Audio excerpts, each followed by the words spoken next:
Hi, so let's have a look at edition 26 of Luftwaffe in Focus.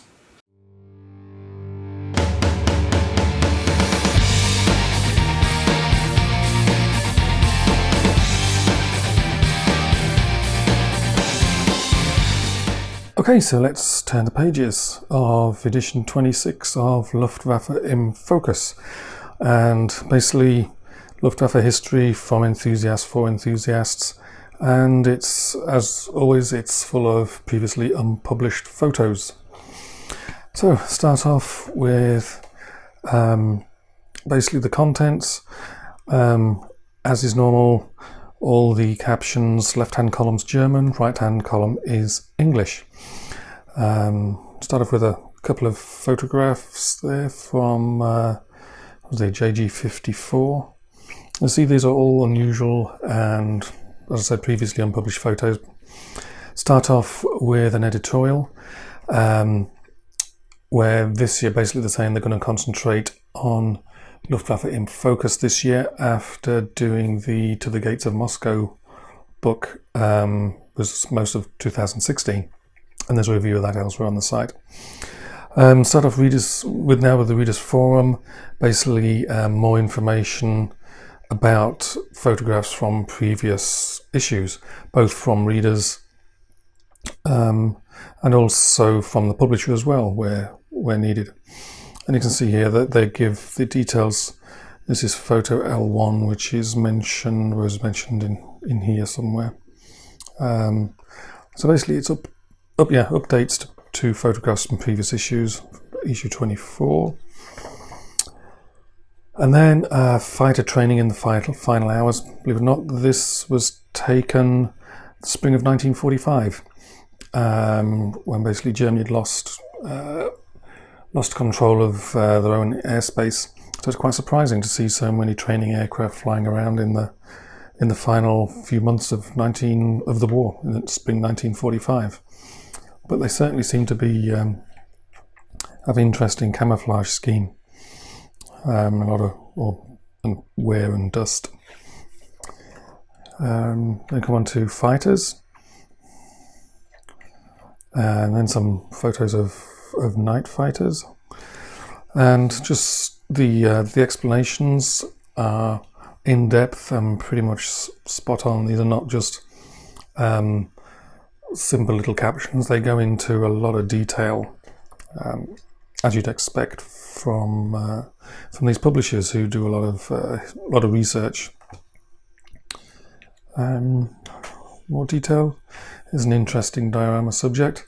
This stork stuck on the roof, and there's quite a few photographs of that one, so you could actually make that one. I think they said that this building doesn't actually exist anymore. A Junkers Ju-86 V-24, which seems to be unlucky, seemed to do a lot of crashing. It is the carriage is collapsed. It was sort of passed around a little bit. Colour photographs of it, and that's the last time it crashed. It obviously didn't recover from that one. The tail of an FW-190. Well, here we go.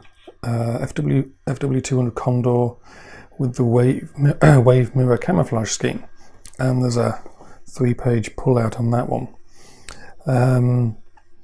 Apparently, nobody knew there was evidence of this aircraft. It was kind of known about that it had this camouflage scheme, but this is probably the most photographs of it in one place. There's a bomb burst in the convoy as it's flying over an Allied convoy. Some more photographs of it. And there's inside it. And this is engine control board controlling the flow of oil to the engines.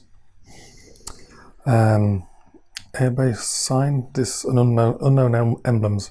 Basically, sometimes they have sections on an emblem that nobody knew existed before. So this one's come to light, and it's an airbase sign at Rovaniemi in northern Finland. More documents. This one's about a handover of an FW-190 issued by 9JG11. Now this is an interesting story. Combat missions over the Kerch Strait in the Crimea by 1KG100. Basically there's some photographs, and also there's a really neat story behind all this.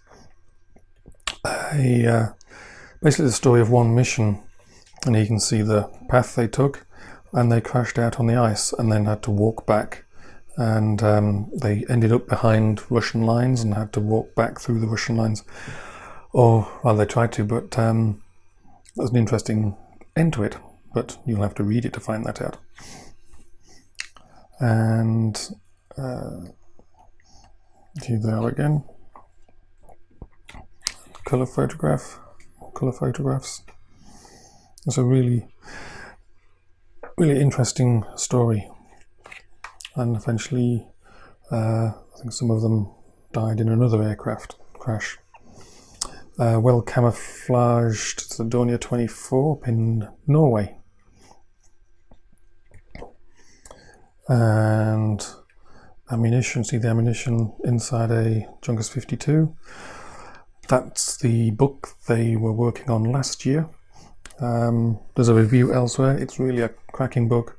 Lots of colour photographs in that one. Basically a doctor with the 3rd Panzer Division from was it the summer of 1941 up to the winter of 41.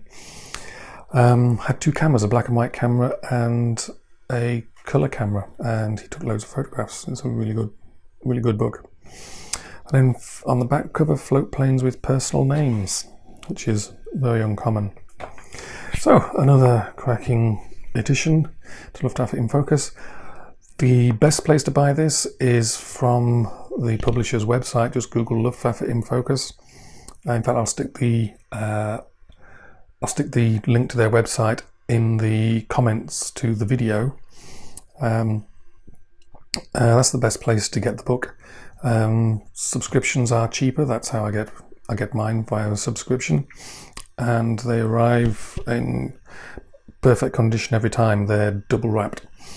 So there you are. If you want to get into the nitty-gritty of the Luftwaffe and the current research and images, photographs and documents that are resurfacing, look some up for yourself.